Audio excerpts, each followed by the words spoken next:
Good early afternoon. We are live. I'm Andy Andrews. You've joined us on the Blue Plate Special here from beautiful downtown Orange Beach, Alabama. The financial district here in Orange Beach, the Wharf. We're here in the skyscraper. We're in the tallest building in Orange Beach. We're on the second floor, the west side of the Wharf. 8 palm trees up from the Blue Marlin statues. There are 2 life-size Blue Marlin statues, but they're stainless steel. You're not going to look at them and think, wow, those are real Blue Marlin coming out of the concrete. You're not going to think that. But we have 4 escalator statues that you might mistake for real escalators. I mean, they're works of art. These escalator statues are absolutely beautiful. They're life-size. They look real.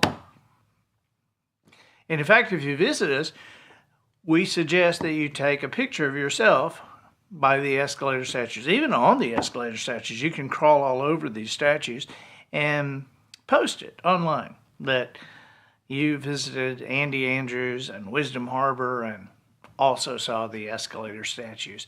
We're glad you're here. Mary Crossler Taylor, sunny Pasco, Washington. But it is cloudy Orange Beach, Alabama today. It was raining all night. Danny Kilpatrick, good afternoon. Thank you for sharing. Bonnie Cates Nix, hello from Kentucky. Nancy Bergen from Monte Vista, Colorado.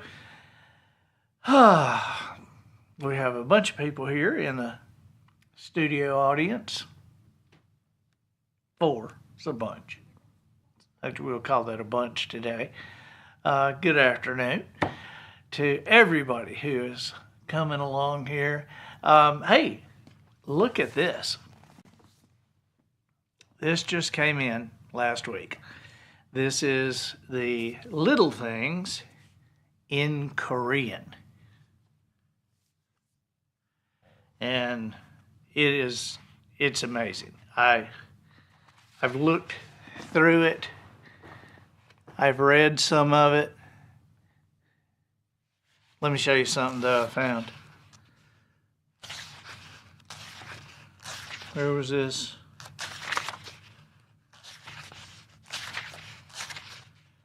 Oh yeah, right here. I don't know if you can see that, but right there. Typo. So anyway, I don't know what we do with these. Every time they publish another foreign thing, they send us like several of them. Like, oh, we need several of them because we're going to read these things. They're beautiful though, and it's always curious to me to see. You know, they do their own covers, so I'm always curious to see what they think is a cool cover or why they put. There was a. I think it's a noticer. We have here all the foreign market versions of my books here in the studio. You can see them, and I get curious as to some of these covers because it's like, okay, there's one that is, I think, the noticer, and it has an elephant holding a lantern with a lemur on its back.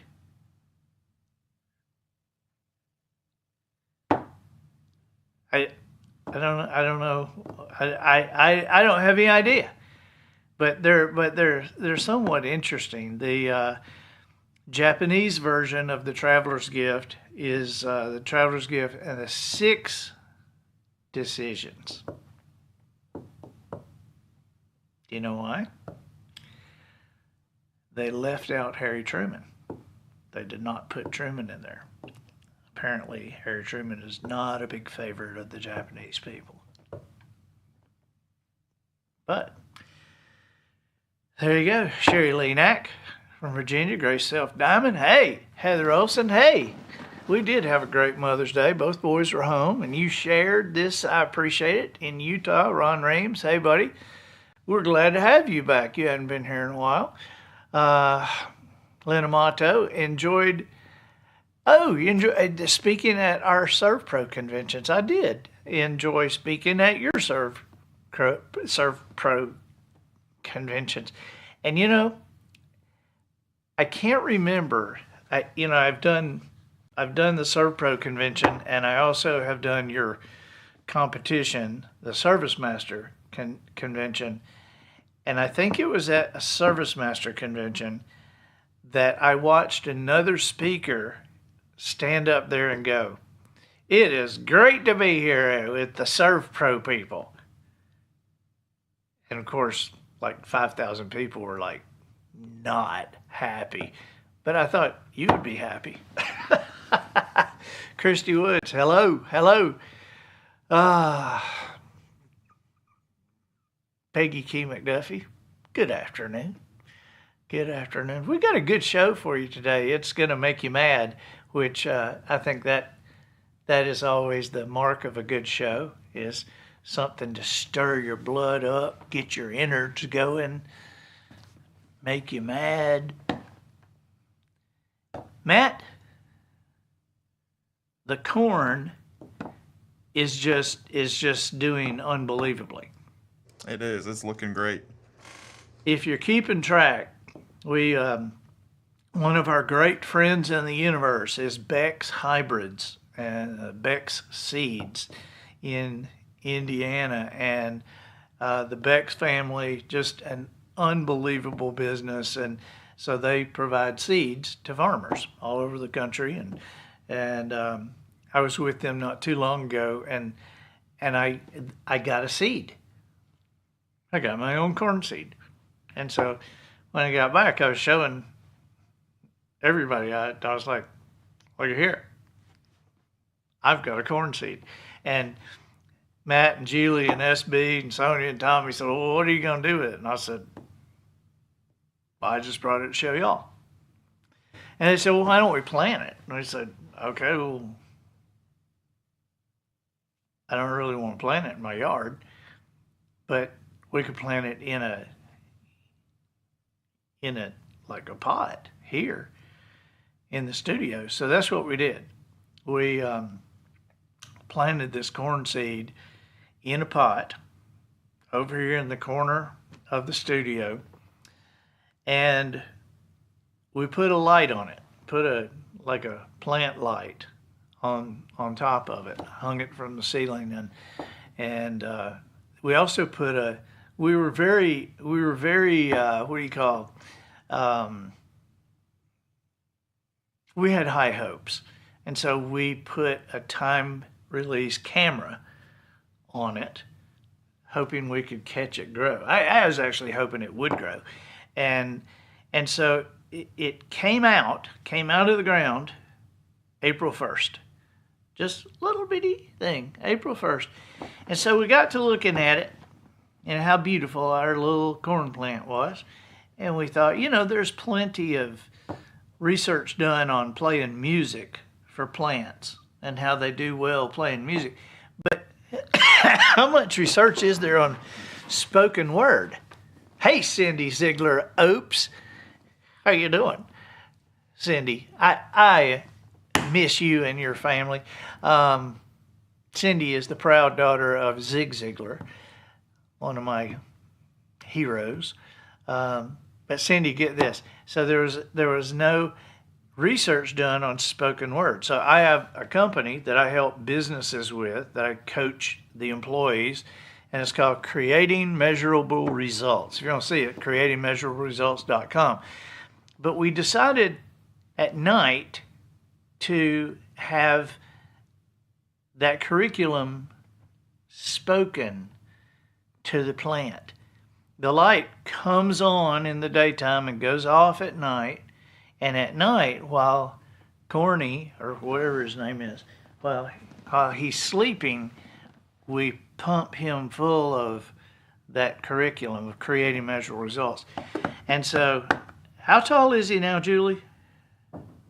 He came out of the ground April 1st. So this is like 45 days ago, I guess. And it is now 68 inches tall. We had one weekend it grew 6 inches in a weekend. So we don't know what's happening, but I'm claiming that creating measurable results is making this happen. Donna Massey Banks, hey, how are you doing? Okay, are y'all ready? Are y'all ready to? Okay, I promised to make you mad today, and I've gotten increasingly aggravated just reading articles, seeing news when I can't avoid it, and and seeing stuff talking about how we can't say certain things anymore, and we can't talk that way, and we can't say that to them, and we can't laugh about that. And I got to say, the words hell in a handbasket come to mind. But I saw on MSN, and maybe I ought to show this one day. I was on MSN, which I rarely get on that. I used to. That would be something I would look at the first of my day, just scan the headlines, but I quit doing it. MSN is owned by Microsoft and run by Microsoft, and I started thinking, man, if there is any possibility that somebody thinks that the media isn't trying to force us into a way of thinking, they're just blind, I guess, or dumb. And we'll get to the word dumb here in a couple of minutes. But I saw, and I'm gonna remind me sometime to show these headlines. I ran them through for you. Yeah, you did. And it was like, and it wasn't just one. I was just looking at headlines, and it was like 17 reasons nobody goes to church anymore. 5 things atheists wished you knew about your religion. 10 things the Bible says not to do, but we do anyway. And it wasn't just a couple or 3 articles. It was like 10 or 12 of them. I was just like shocked. It was more stuff geared toward that than football. I mean, it was just amazing. So I got to thinking last week. I read an article about words that are banned by the New York City school system. And there's a list of more than 50 words. You can Google this. More than 50 words that are banned by the New York City school system, meaning that the teachers cannot say these words in class, and they can't be on test or study materials, can't be printed. And I looked at the list, and I had to do some research about why some of these things. And I mean, it was obvious why they wouldn't want anybody to say the word hunting. Okay, I mean, I don't like that. I disagree with it, but I at least get where they're coming from. They don't like it. They don't want anybody to know anything about it. They don't want anybody to, eat food without drugs in it. But I get where they're coming from. But birthdays, why would birthdays be on the list of banned words?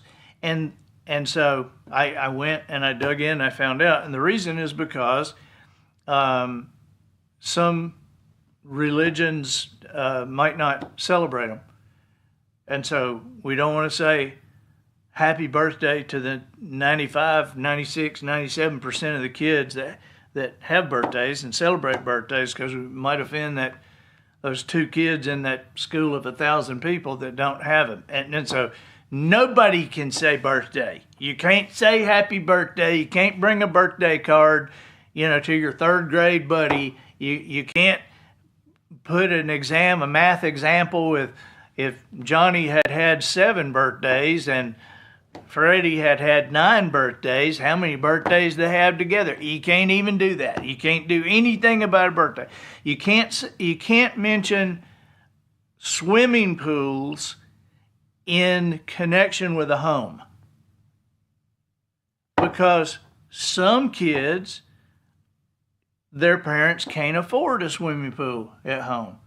And so what we're going to do is we're just going to make sure that nobody mentions homes with swimming pools, and maybe someday when they're 21 or 22, they'll run across one and be just totally, it's like, there's a swimming pool at a home? What, you know?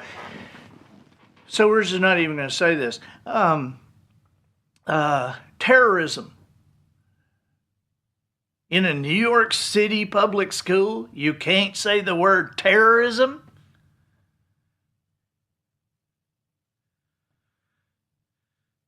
Hey, there's something happening down the street right now. We want you to get under your desk. We can't tell you what's happening. We can't say what it is. Okay, but here was the one that blew me away, maybe more than any of the 50-something words on the list. Pizza.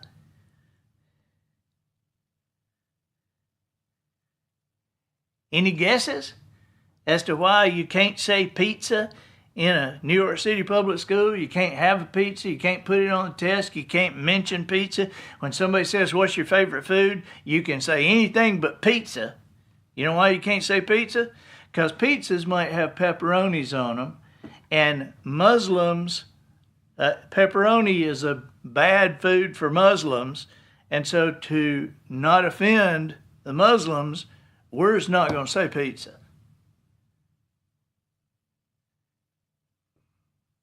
All right, now this is not only dumb, I'm going to question somebody's sanity regarding this kind of stuff. And so I did some more research, and this was on MSN.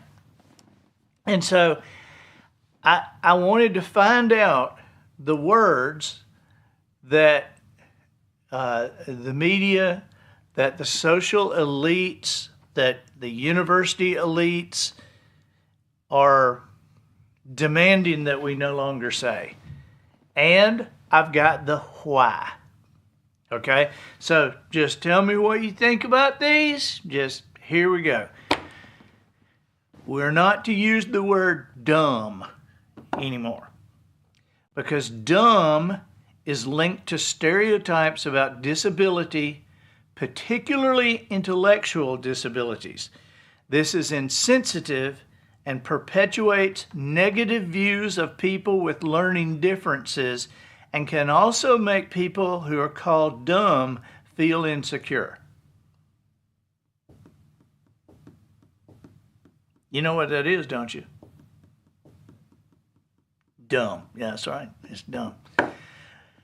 Okay, we can't use the word Eskimo anymore. Now, I wonder about Eskimo pies. Do they even have those anymore? Or have they given in to this? Because Eskimo, the term Eskimo, the origin of the term Eskimo is uncertain.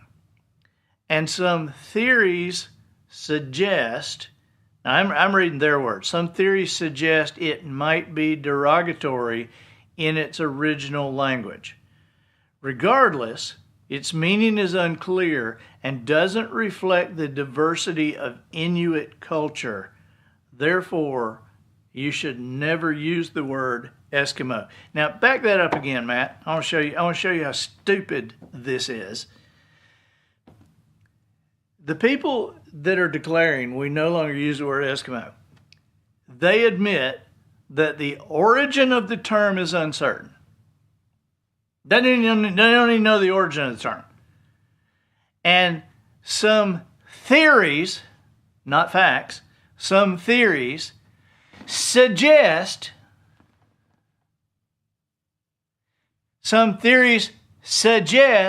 it might be derogatory in its original language. Some theories suggest it might be derogatory in its original language, which we don't even know the origin of it.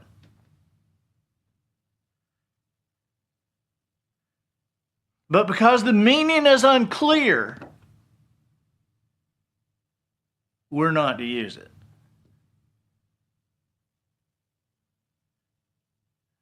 I mean, have you ever read Reader's Digest and seen, word power? Furthering your word power. It's like a vocabulary thing for adults. And it's like 20 words every month. The meanings of all those words are unclear to me. How about this one? Rule of thumb. We're not to use the term rule of thumb. As a rule of thumb, now here we go again. There's a debated legend, a legend, not a fact, and it's debated whether it's even the legend or not. A debated legend that English law allowed a man to beat his wife with a stick no wider than his thumb. While the law is not verifiable, the saying originates from the concept. Does it? Even if the origin of the story isn't accurate, the phrase carries the weight of condoning violence against a spouse.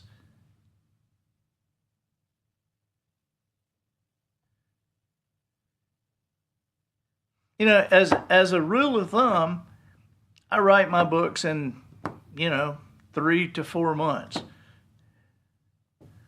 As a rule of thumb, we plant collards in our garden every winter. As a rule of thumb, when we take a boat out, as a rule of thumb, we start by going west instead of east, as a rule of thumb. Now, what in that sounded like I was condoning violence against a spouse? Well, I'm just telling you, get ready, just hold on, because you're going to get madder and madder, all right? How about this one? Hi, guys. Like, I don't know if what I said, but I may have come out here and sat down and said, hey, guys. And you're a man, you're a woman, you're a woman, you're a woman, and you're a woman, and you're a man. Hi, guys. When it's used informally for mixed groups, the term hi guys excludes women and non-binary people.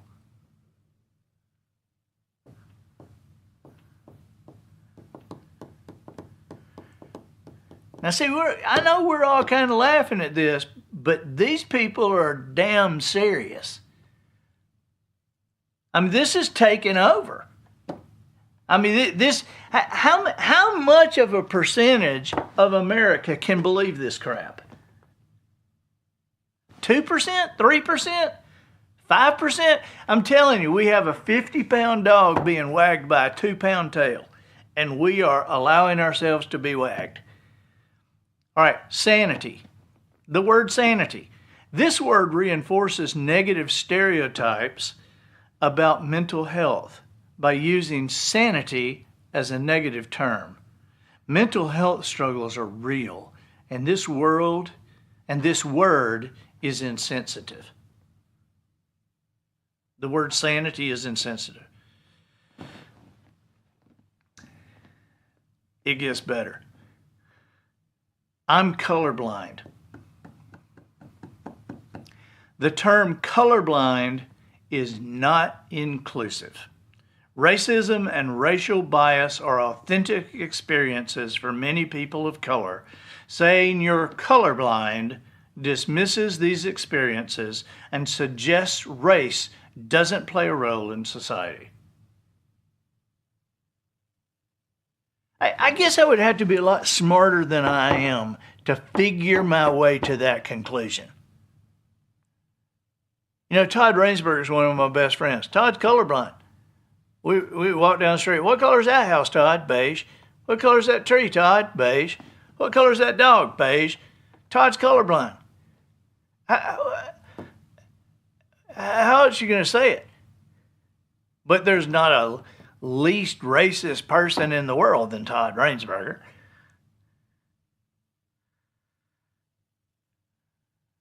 Saying you're colorblind doesn't allow for racial differences or the fact that racism exists in society. How about this one? Don't say master bedroom. The term master evokes connotations of slavery and power imbalances, making it insensitive. Don't say master bedroom. Real man, real woman. Come on now, be a real man. That's how a real man thinks. That's what a real woman acts like. The terms real man and real woman can be unnecessary and limiting. They suggest a narrow definition of masculinity or femininity that people should conform to. This is exclusionary and doesn't reflect the diversity of gender identities and expressions.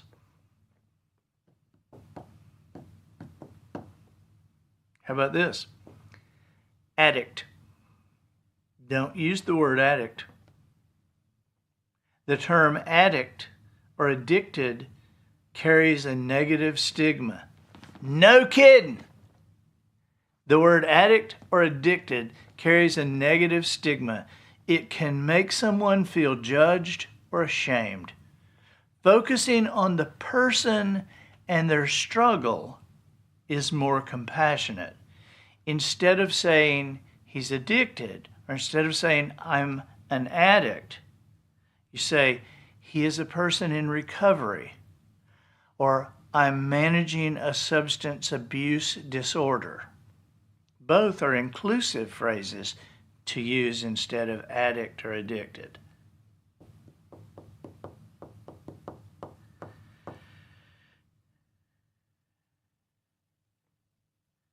I just about went over the edge with this one. I didn't consider this one the worst one, but this is the one, when I got to it, it almost took me over the edge. You don't ever need to say, you don't ever need to use the term downloaded illegally.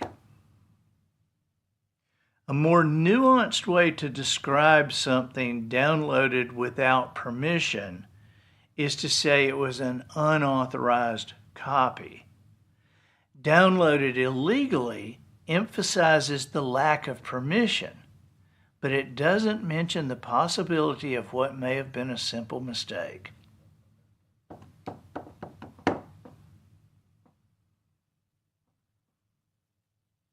You know, there's people in prisons all over America that are in prison because of a simple mistake. What is it? Ignorance of the law is no excuse? I'm sorry, I forgot murder was a crime. I'm sorry, I never heard about paying my taxes. I'm sorry, you mean you can't just record music for your own personal use? I'm sorry, I never heard of that. Yeah, that's called downloaded illegally. How about this one? This one's just stupid. Open sesame. The phrase comes from the French translation of 1001 Nights and wasn't initially used in a derogatory way. It simply refers to the magical phrase that opens a treasure cave in the story of Ali Baba. However, it can be misused. Using open sesame to stereotype or mock people from the Middle East is offensive.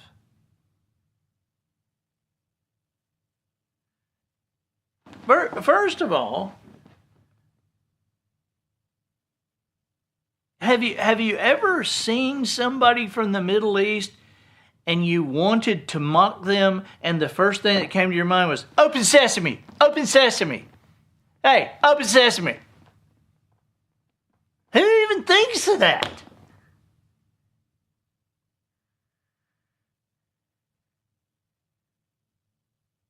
I'm trying to think. I've heard derogatory terms used for people from the Middle East, but open sesame ain't one of them.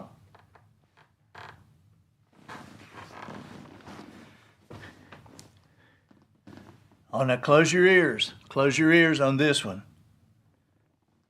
She's a blonde. This outdated phrase reduces women to their physical appearance and undermines their accomplishments. Women can be intelligent, strong, and capable regardless of hair color.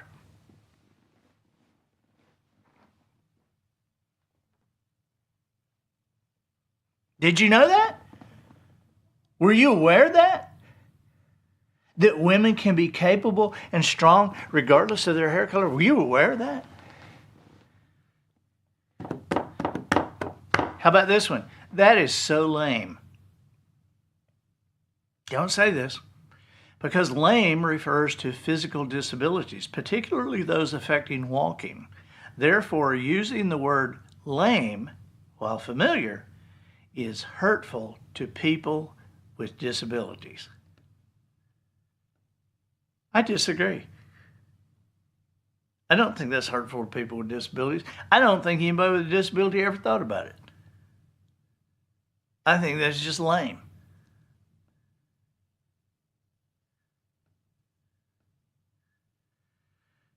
Okay, this one's the bottom of the pool here. And maybe this is the thinking maybe this led the thinking that's got our country in the places in. And you've heard this before, but I just haven't heard the explanation for it. The term they don't want you to use is illegal alien. This term, and here's why. And it's not because they're an illegal alien.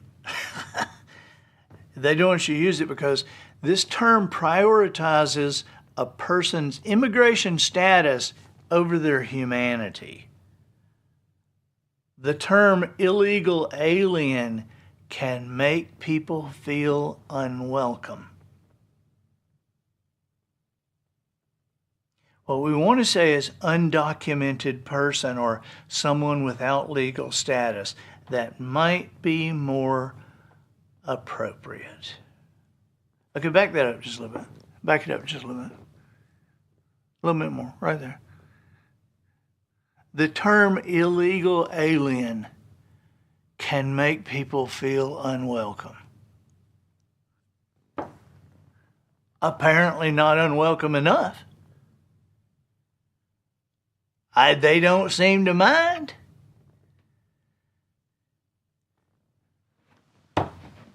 I mean, we got New York State giving $10,000 debit cards to illegal aliens.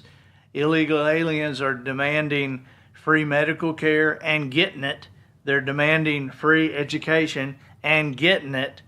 And in California, in Sacramento, an illegal alien was just elected to the Elections Commission.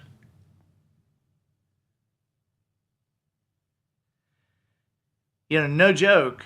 Do you know what, if you read Rise and Fall of the Roman Empire, you know what the last straw was for Rome?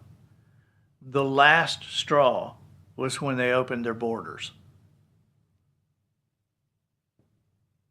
And you weren't really a Roman, you weren't, anything in particular, you're just, a person. But there was no nationality, and they opened their borders, and Rome was toast. Here's the word you don't want to use: elderly. The word elderly carries stereotypes of frailty, dependence, or being out of touch. Instead of elderly, use words like older adults or mature adults, because those terms are more inclusive.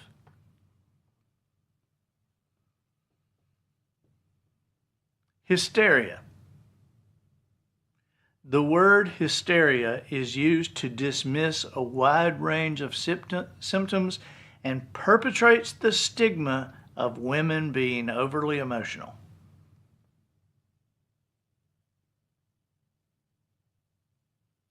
So y'all don't get hysterical over this.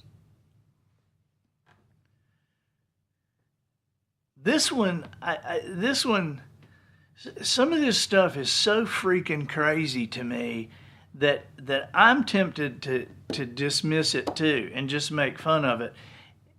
If they weren't changing our schools and changing our armed forces, yeah, I mean, do you know what the current administration is just turning the. In fact, 50 governors signed a petition. All 50 governors signed a petition to the federal government saying, you cannot do this, taking the National Guard and folding them into the Space Force. So they're no longer a purview of the governments or the states. They're nationalized. But last week, 50, but you don't hear about this stuff. 50 governors signed a letter to the President of the United States going, you cannot do this. Okay, don't say suffering from diabetes or COVID, suffering from COVID or suffering from gout or whatever. You can't say you're suffering from it. You can't say somebody is suffering from it. Because this phrasing positions a disease or a condition as the person's defining characteristic, and it emphasizes the struggle. It is better to say she has diabetes and focus on the person as a whole.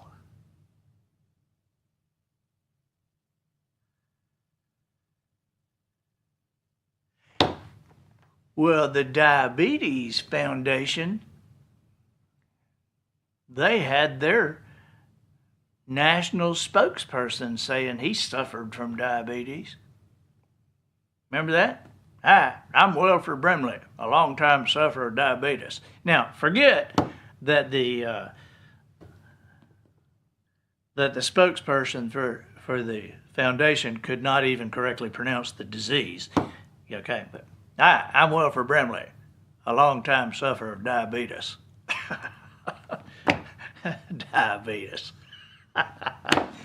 Okay, don't say anything was grandfathered in. Okay, because using this term reflects a system that privileges those already in power and creates an unfair advantage for them.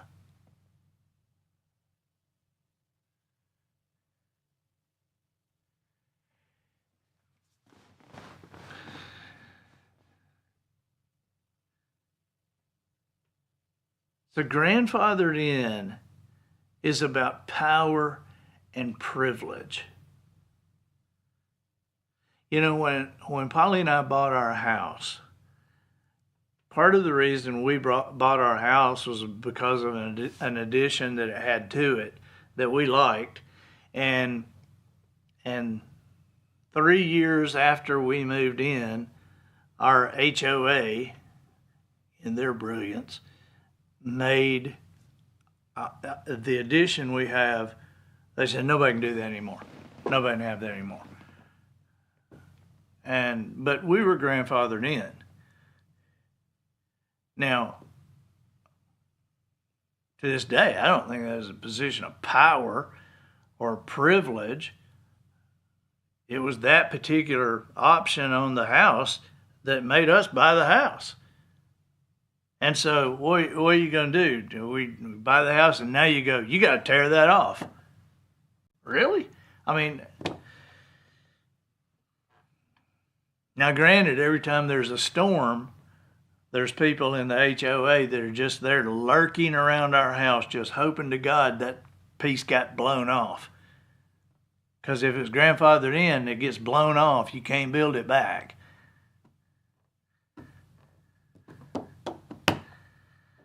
How about this one? Black Sheep of the Family. Now forget that that's a Hank Williams Jr. song. No, it's a John Anderson song. John Anderson's I'm the black sheep of the family. But you can't say black sheep of the family, because while black sheep of the family is a common saying to describe a different family member, it's insensitive as it reinforces negative stereotypes of black people. The term originates from black wool being less commercially valuable than white wool. Now, I got to call BS on that. I don't think that term originates from black wool being less valuable than white wool.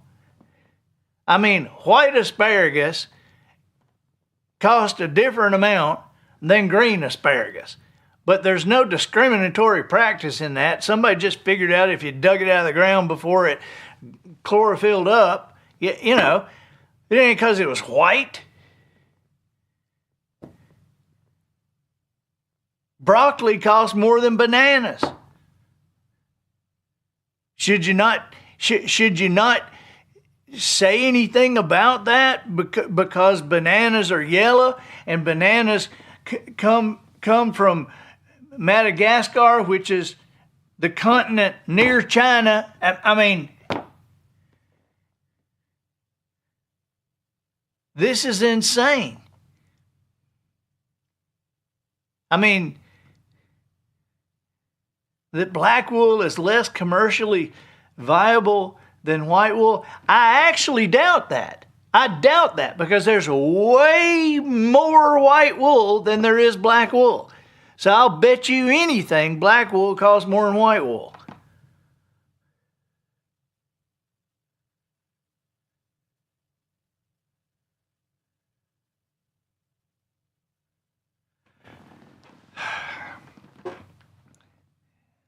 You can't say, hang on a cotton pick a minute. This saying reminds one of when enslaved people were forced to pick cotton. The job was backbreaking and laborious, so using cotton picking as a negative adjective trivializes that terrible experience. A simple, hold on a minute, will suffice. Hang on a cotton pick a minute. Now, I don't know if I've said that or not. I've certainly heard it said, but nothing ever flashed through my mind about somebody actually picking cotton. All right, here's the last one, and then we're free to go spaz out alone by ourselves. Oh, you probably can't say spaz. God almighty, what am I doing? Oh, probably shouldn't have said God almighty. Oh.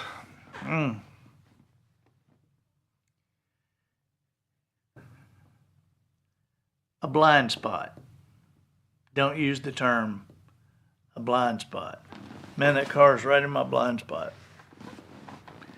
While it is important to check difficult to see areas when driving, using the term blind spot does not take into account the visually impaired who feel uncomfortable hearing these words.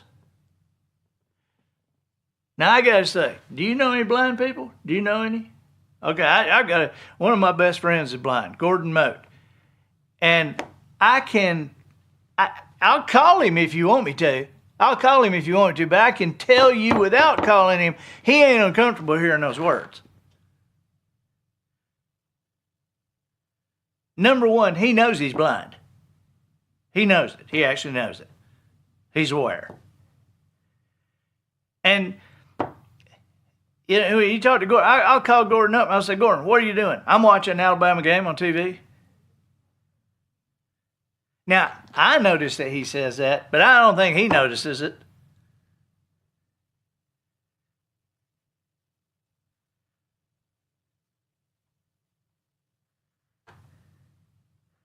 I mean, you know, he's one of the great keyboard players in the world. If you ever go on Wisdom Harbor, which you should, if you haven't, subscribe to Wisdom Harbor. Come on, what are you doing? It's only $27 a year. And Gordon's got a lot of stuff on Wisdom Harbor. And, you know, I mean, we tease Gordon. I told Gordon one time, I said, hey, you going on this whale? We were on a cruise in Alaska. I said, you going on this whale watching thing with me? He said, okay, why is that? I said, because they're advertising that if you don't see a whale, you get your money back for the whole party. So come on, Gordon, go with me. He just laughed, you know.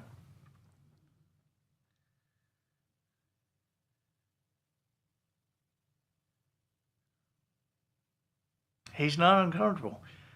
I've told Gordon before, I said, you're one of the great keyboard players in the world. And I guess you could do it with your eyes closed, but you make more money because you're blind.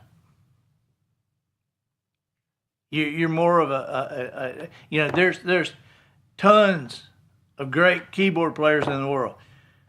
But as far as I know, there's Ray Charles, Stevie Wonder, Ronnie Millsap, and you. You know, I mean, so